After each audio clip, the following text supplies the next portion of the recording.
Look at that. Sacramento County deputies have shot a man tonight. It comes after a long standoff that forced people to evacuate their homes. Good evening. We have live coverage tonight. I'm Chris Thomas. I'm Laura Painter. Our team has been on scene for hours now, and it's all happening at Marconi and Mission. The sheriff's office says a man was firing rounds from an apartment starting around 5:30 this evening. ABC 10's Garshpal Sangha is there live as we speak. Garshpal, what's the latest?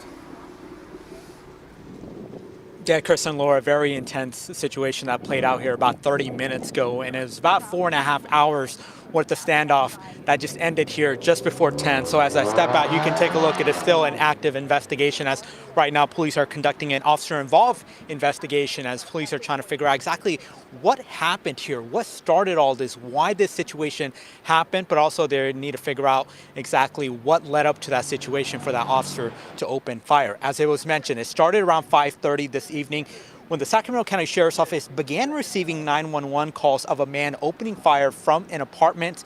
Police say they evacuated about 25 to 30 apartment units.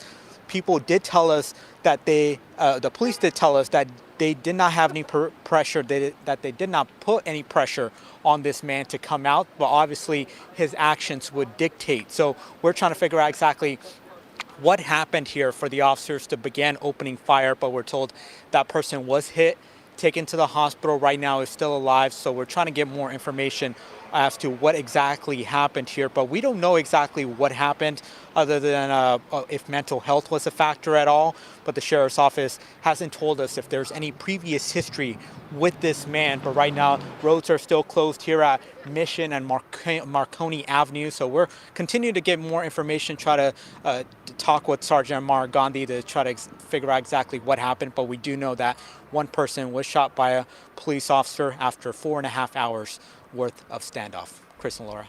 And Garshpal, folks have been forced to evacuate their homes. It's a cold and wet night. Have they been allowed to go back in now that that suspect has been taken to the hospital? Yeah, just looking around, there's still a lot of people out and about. So people haven't been allowed to go back into their home as of right now. You go from a standoff incident, but now they're transitioning over to an officer-involved investigation. So they haven't told us when they're going to be reopening this roadway, when people are going to be going back, but there's still about 30, 40 people here that I can see on both sides of where I'm standing that are still waiting to be able to go back home. Chris and Laura. Scary night for so many families. Our Garshpal Sangha reporting live. We'll check back in later in the show.